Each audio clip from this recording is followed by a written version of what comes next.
இறைவனின் அன்பு நமக்கு கொடுக்கப்பட்ட தூய ஆவியால் நம் உள்ளங்களில் பொழியப்பட்டுள்ளது.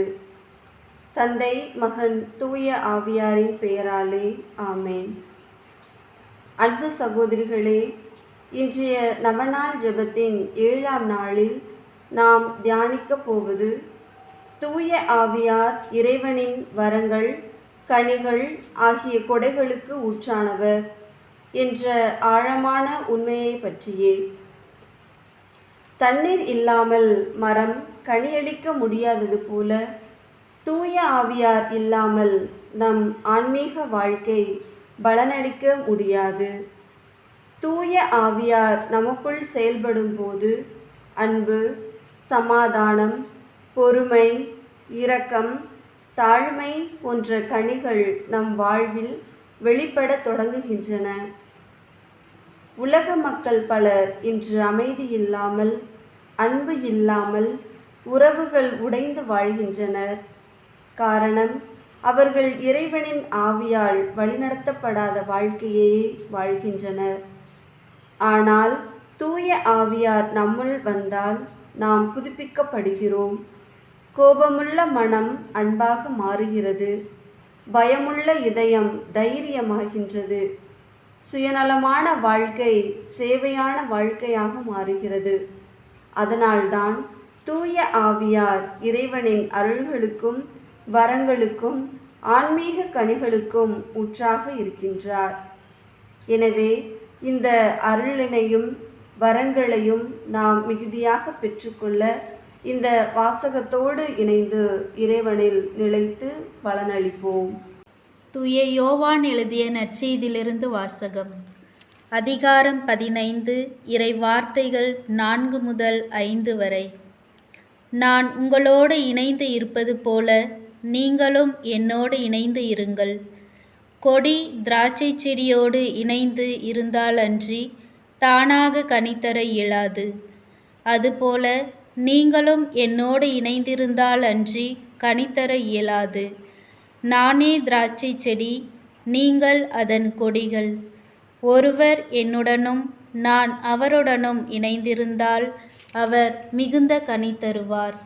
என்னை விட்டு பிரிந்து உங்களால் எதுவும் செய்ய இயலாது. ஆண்டவரின் அருள்வாக்கு. கிறிஸ்துவே உமக்கு புகழ். ஆம், அன்பார்ந்தவர்களே, இன்றைய நற்செய்தியின் வாசகம் நம்மை நோக்கி என்னில் நிலைத்திருங்கள் என்று இயேசு நம்மை அழைப்பு விடுக்கின்றதை உணர முடிகின்றது. நாம் தூய ஆவியாரோடு இணைந்திருக்கும் போதுதான் நம் வாழ்க்கை அர்த்தமுள்ளதாக மாறுகின்றது. இன்றைய உலகத்தில் மக்கள் வெளிப்புற அழகையும் செல்வத்தையும் புகழையும் தேடுகின்றனர். ஆனால் இறைவன் நம்மிடத்தில் எதிர்பார்ப்பது நல்ல கனிகள் தரும் வாழ்க்கை. ஒரு கிறிஸ்தவரின் உண்மையான அடையாளம் அவருடைய வார்த்தைகளில் அல்ல, அவருடைய வாழ்க்கையின் கனிகளில் இருக்கிறது. தூய ஆவியார் நமக்குள் வாழும்போது கோபத்தின் இடத்தில் அமைதி வரும், வெறுப்பின் இடத்தில் அன்பு மலரும், சோர்வின் இடத்தில் நம்பிக்கை பிறக்கும், சுயநலத்தின் இடத்தில் சேவை மனம் உருவாகும். நம் தினசரி வாழ்க்கையில் குடும்பத்தில் அன்பாக பேச வேண்டும், பிறரை மன்னிக்க வேண்டும், ஏழைகளுக்கு உதவ வேண்டும், பொய், பொறாமை, கோபம் ஆகியவற்றை விளக்க வேண்டும், ஜெப வாழ்க்கையை வளர்க்க வேண்டும். அப்போதுதான் தூய ஆவியாரின் கனிகள் நம் வாழ்வில் வெளிப்படும். நாம் ஆலயத்தில் மட்டுமல்ல, உலகத்திலும் இறைவனின் சாட்சிகளாக வாழ அழைக்கப்பட்டுள்ளோம்.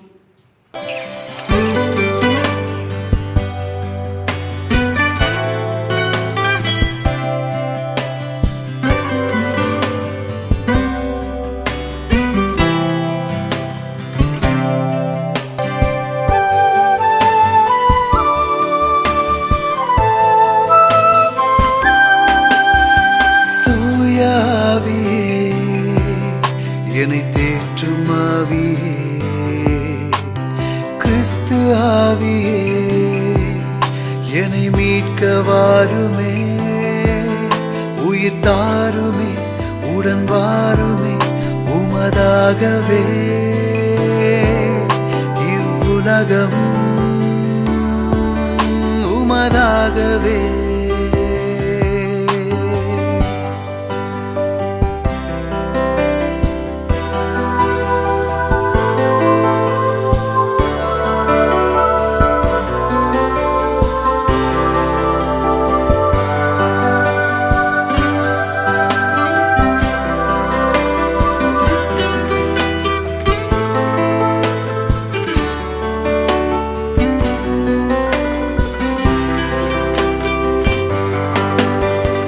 அன்பு கனிவு எனும் கனிகளால் என்னை தேற்றவாருமே தூய ஆன்ம உடலோடு மகிழவே எனில் தங்கவாருமே. அன்பு கனிவு எனும் கனிகளால் என்னை தேற்றவாருமே தூய ஆன்ம உடலோடு மகிழவே எனில் தங்கவாருமே. அறம் அணியவே அகம் நிறையவே அருள் தாருமே தூய ஆவியே என்னை தேற்றும் ஆவியே கிறிஸ்து ஆவியே என்னை மீட்க வாருமே உயிர் தாருமே உடன் வாருமே உமதாகவே உலகம் உமதாகவே.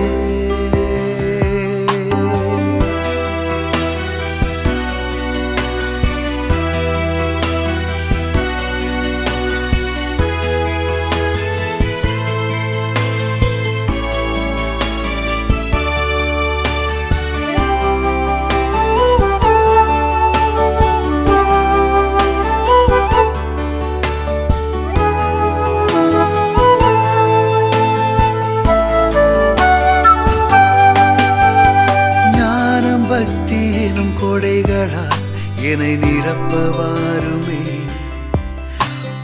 ஞானம் தருகின்ற துணிவினால் துயர் களையவாருமே.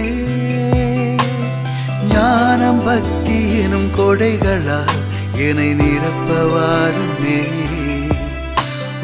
ஞானம் தருகின்ற துணிவினால் துயர் களையவாருமே. உளமுறையவே உயிராகவே உடன் வாருமே தூய ஆவியே என்னை தேற்றும் ஆவியே கிறிஸ்து ஆவியே என்னை மீட்க வாருமே உயிர் தாருமே உடன் வாருமே உமதாகவே இவ்வுலகம் உமதாகவே.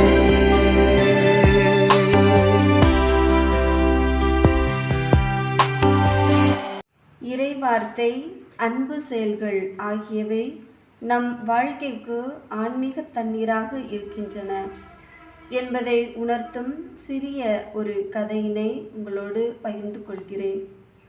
ஒரு ஆசிரியர் 2 செடிகளை மாணவர்களிடம் வைத்தார்.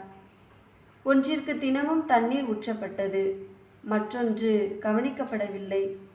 சில நாட்களில் முதல் செடி பசுமையாக வளர்ந்து கனி அளித்தது, மற்றொன்று வாடி போயிற்று. அப்போது ஆசிரியர் கூறினார், தண்ணீர் செடியை உயிர்ப்பிப்பது போல தூய ஆவியார் நம் ஆன்மாவை புதுப்பிக்கிறார்.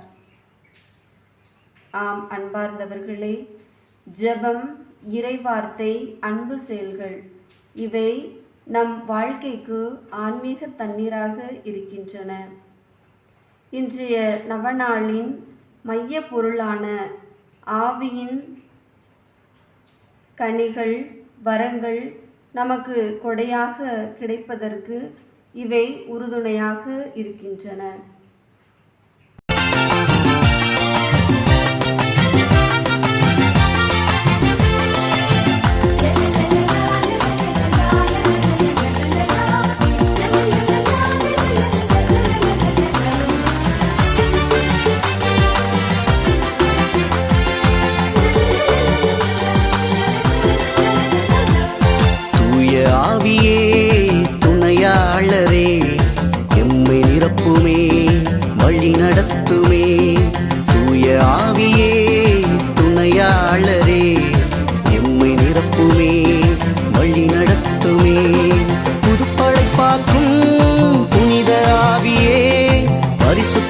பரிசுத்தமாக்கும் தூய ஆவியே, புதுப்படைப்பாக்கும் புனித ஆவியே, பரிசுத்தமாக்கும் தூய ஆவியே, தூய ஆவியே துணையாளரே, எம்மை நிரப்புமே வழி நடத்துமே, தூய ஆவியே துணையாளரே, எம்மை நிரப்புமே வழி நடத்துமே.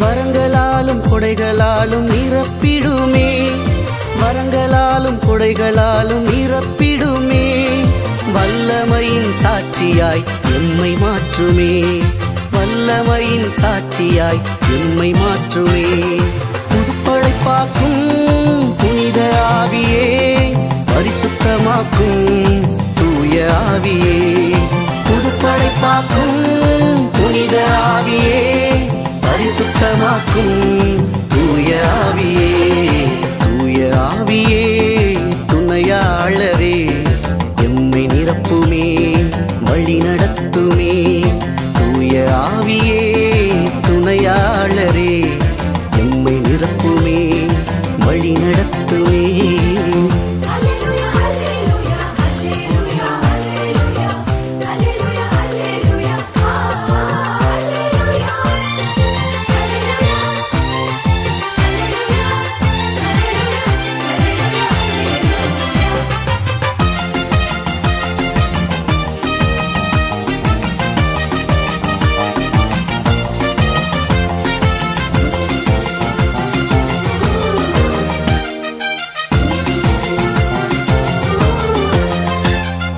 பயங்களெல்லாம் நீங்கிட வாரும் ஆவியே, பயங்களெல்லாம் நீங்கிட வாரும் ஆவியே, பரிசுத்தமாய் வாழ்ந்திட வாரும் ஆவியே, பரிசுத்தமாய் வாழ்ந்திட வாரும் ஆவியே, புதுப்படைப்பாக்கும் புனித ஆவியே, பரிசுத்தமாக்கும் தூய ஆவியே, புதுப்படைப்பாக்கும் புனித ஆவியே, பரிசுத்தமாக்கும் தூய ஆவியே, தூய ஆவியே துணையாளரே, எம்மை நிரப்புமே வழி நடத்துமே, தூய ஆவியே துணையாளரே, எம்மை நிரப்புமே வழி நடத்துமே.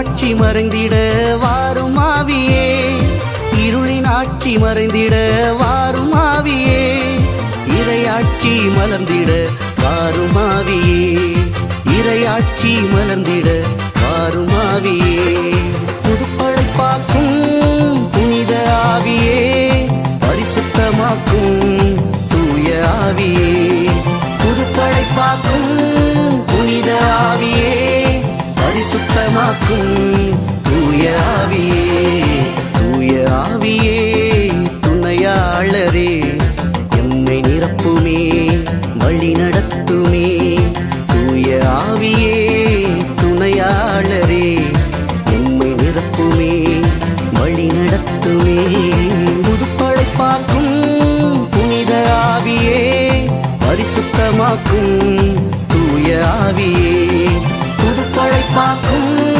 புனித ஆவியே, பரிசுத்தமாக்கும் தூய ஆவியே, தூய ஆவியே துணையாளரே, எம்மை நிரப்புமே வழி நடத்துமே, எம்மை நிரப்புமே வழி நடத்துமே, எம்மை நிரப்புமே வழி நடத்துமே.